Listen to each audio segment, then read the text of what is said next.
Silver line പദ്ധതി റദ്ദാക്കിയതോടെ ആശ്വാസത്തിലാണ് സമരക്കാർ. കോട്ടയം മാടപ്പള്ളിയിൽ നടത്തിവന്ന കേരയിൽ വിരുദ്ധ സമരം അവസാനിപ്പിച്ചു. ലഡ്ഡു വിതരണം ചെയ്തായിരുന്നു ആഹ്ലാദ പ്രകടനം. സമരം ചെയ്തവർക്കെതിരെ എടുത്ത കേസുകൾ പിൻവലിച്ചത് ഇരട്ടി സന്തോഷമെന്നായിരുന്നു പ്രതികരണം. ആശ്വാസം തരുന്ന തീരുമാനമെന്നായിരുന്നു കേരയിൽ സമരത്തിനിടെ ആത്മഹത്യാശ്രമം നടത്തിയ കൊല്ലം തഴുത്തല സ്വദേശി അജയകുമാറിന്റെയും കുടുംബത്തിന്റെയും പ്രതികരണം. എനിക്കറിയത്തില്ല എന്തോ കേരളയിൽ എന്തിനു വേണ്ടി അവർ വരണമെന്ന് ഞങ്ങൾക്കൊരു അറിയിപ്പ് വേണ്ട. ഒന്നുമില്ലാതെ ഒരു യുദ്ധാടിസ്ഥാനത്തിൽ വരുന്ന കണക്ക് പട്ടാളക്കാർ വരുന്ന കണക്ക് വന്നു. അതിനുശേഷമാണ് ഞാൻ പോയി പെട്രോൾ എടുത്തത്. എന്തിനാണെന്ന് എനിക്കറിയത്തില്ല.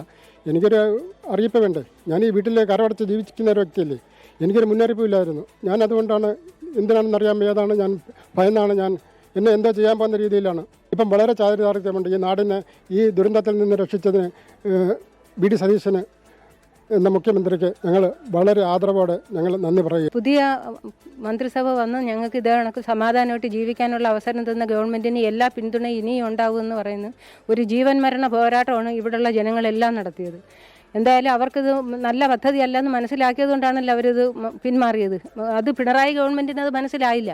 അവർ ജനങ്ങളെ ദ്രോഹിക്കാനായിട്ട് ഇറങ്ങിയതിൻ്റെ ഫലമാണ് അവർക്ക് കിട്ടിയത്. ഇത് ഞങ്ങളെ അത്രയും കൂടുതൽ കഷ്ടപ്പെടുത്തുകയും ഏതാണ്ട് ഒരു വർഷത്തിൽ കൂടുതൽ ജീവിക്കാൻ അനുവദിക്കാതെ എന്ന് പറഞ്ഞാൽ ഭയങ്കരമായ 44-45 ഡിഗ്രി ടെമ്പറേച്ചറിൽ ഞങ്ങളിവിടെ ഇവിടുന്ന് കൊല്ലത്തുനിന്ന് തിരുവനന്തപുരം വരെ പല ദിവസമാണ് ജാഥയ്ക്ക് ഇതിനുമായിട്ടൊക്കെ പോയത്.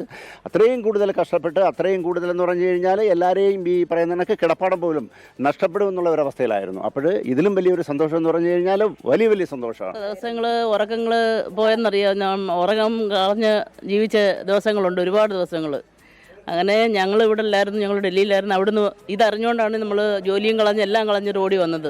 വീട് വെച്ചിട്ട് 10 ദിവസം അതിൽ താമസിക്കാൻ പോലും പറ്റാത്തൊരു കണ്ടീഷനായിരുന്നു. ഇത് സതീശൻ സാറിൻ്റെ അടുത്ത് കളഞ്ഞെന്നുള്ളത് അറിഞ്ഞപ്പോഴത്തേക്ക് ഭയങ്കരമായ അതിയായ സന്തോഷമുണ്ട്.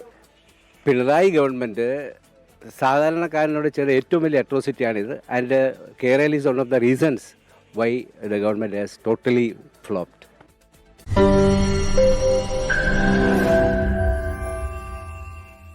ലോകത്തെവിടെയായാലും ഏത് സമയത്തും 24 വാർത്തകളും ഓഗ്മെന്റഡ് റിയാലിറ്റി പാക്കേജുകളും എക്സ്പ്ലെയിനറുകളും വിശദമായി കാണാൻ ഞങ്ങളുടെ യൂട്യൂബ് ചാനൽ നിങ്ങൾക്ക് സബ്സ്ക്രൈബ് ചെയ്യാം.